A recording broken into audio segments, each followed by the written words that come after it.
Welcome two movie minute. आज हम बेल्लमकोंडा Sai Srinivas sir की ब्लॉकबस्टर मूवी छत्रपति की कहानी को एक्सप्लेन करेंगे।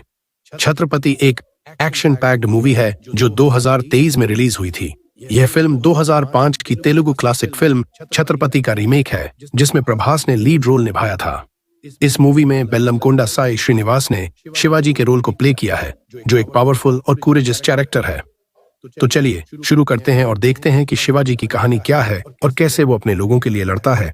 कहानी श्रीलंका के एक छोटे से गांव से शुरू होती है, जहां भारतीय शरणार्थियों का एक समूह बेहद कठिन परिस्थितियों में जीवन व्यतीत कर रहा है।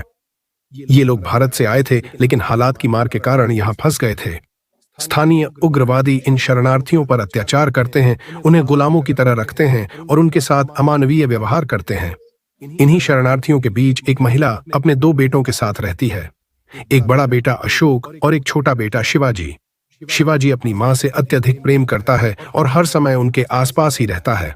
दूसरी ओर अशोक को यह लगता है कि उनकी मां केवल शिवाजी को प्यार करती है और उसे नजरअंदाज करती है। इस वजह से अशोक के मन में धीरे धीरे शिवाजी के प्रति ईर्ष्या और नफरत जन्म लेने लगती है। एक दिन उग्रवादियों का समूह गांव पर हमला कर देता है। चारों ओर आगजनी, चीख पुकार और भगदड़ मच जाती है। लोगों को बचने का कोई रास्ता नहीं मिलता। इन हमलों से बचने के लिए सभी भारतीय शरणार्थी भागने की कोशिश करते हैं और भारत जाने वाले जहाजों पर चढ़ने की जद्दोजहद करने लगते हैं। इसी हड़बड़ी में शिवाजी अपनी मां से अलग हो जाता है। उसकी मां उसे पुकारती रहती है, उसे खोजने के लिए भागती है, लेकिन वह उसे नहीं ढूंढ पाती। वह बेबस होकर अशोक के साथ भारत जाने वाले जहाज में सवार हो जाती है। अशोक इस स्थिति को अपने पक्ष में मोड़ने की कोशिश करता है और अपनी मां से झूठ बोलता है कि शिवाजी मारा जा चुका है। उसकी मां इस खबर को सुनकर गहरे सदमे में चली जाती है, लेकिन उसके पास इसे सच मानने के अलावा कोई और चारा नहीं होता। दूसरी ओर शिवाजी भी अन्य शरणार्थियों के साथ किसी तरह भारत पहुंचता है, लेकिन उसे तुरंत ही एहसास हो जाता है कि उसकी कठिनाइयां अब भी खत्म नहीं हुई हैं। वह विशाखापत्तनम बिजाग के एक इलाके में पहुंचता है, जहां पहले से ही कई शरणार्थी बसे हुए हैं। लेकिन यहां इन शरणार्थियों की स्थिति बहुत ही दयनीय होती है। उन्हें स्थानीय गुंडे भज्जी राव के नियंत्रण में रहना पड़ता है, जो एक निर्दयी और भ्रष्ट व्यक्ति है। वह शरणार्थियों को गुलामों की तरह काम करने के लिए मजबूर करता है, उनके साथ मारपीट करता है और उन्हें इंसान से कमतर समझता है। वे सब भय और लाचारी में जीने के लिए मजबूर होते हैं। शिवाजी अब बड़ा हो चुका होता है। वह बचपन से ही साहसी और मजबूत था, लेकिन अब वह और भी ज्यादा ताकतवर और निडर बन चुका होता है। वह अन्याय को सहन नहीं कर सकता और अपने लोगों की सुरक्षा और अधिकारों के लिए लड़ने का फैसला करता है। धीरे धीरे वह अपने लोगों के बीच एक ताकतवर नेता के रूप में उभरने लगता है। उसकी बहादुरी, ईमानदारी और लोगों की रक्षा करने की भावना के कारण लोग उसे अपना नेता मानने लगते हैं।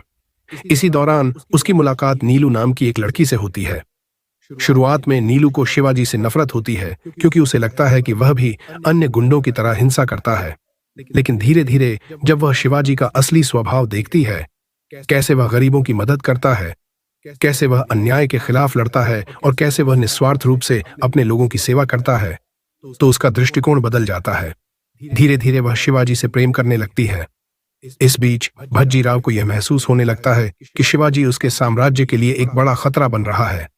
वह कई बार उसे मारने की कोशिश करता है, लेकिन हर बार शिवाजी अपनी ताकत और चतुराई से इन हमलों को नाकाम कर देता है।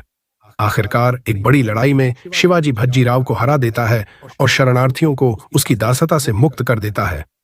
यह एक ऐतिहासिक क्षण बन जाता है और लोग उसे छत्रपति की उपाधि देते हैं, एक ऐसा योद्धा जो अपने लोगों की रक्षा करता है और अन्याय के खिलाफ खड़ा होता है।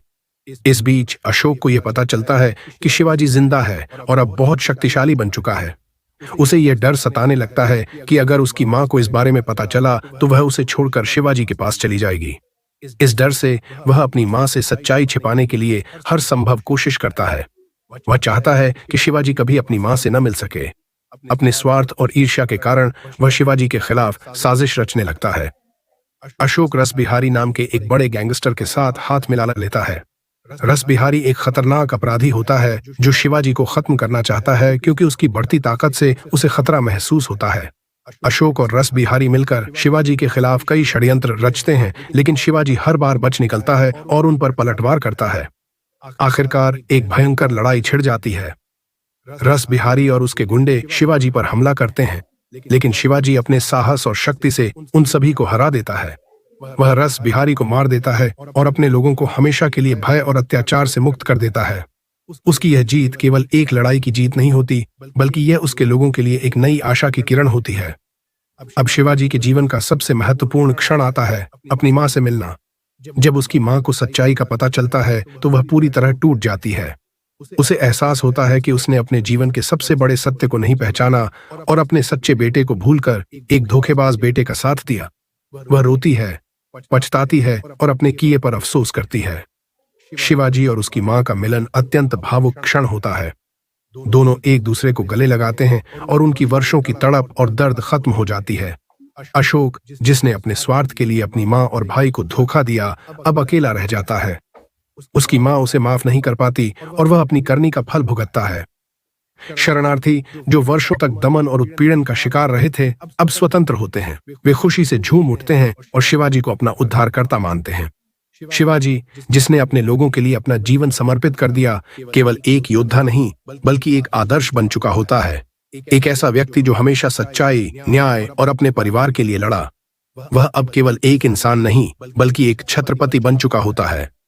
एक सच्चा रक्षक, एक सच्चा नेता और एक सच्चा पुत्र। तो कैसी लगी आपको हमारी आज की वीडियो? हमें कमेंट्स में जरूर बताएं और हमारी वीडियो को लाइक तथा चैनल को सब्सक्राइब करना न भूलें।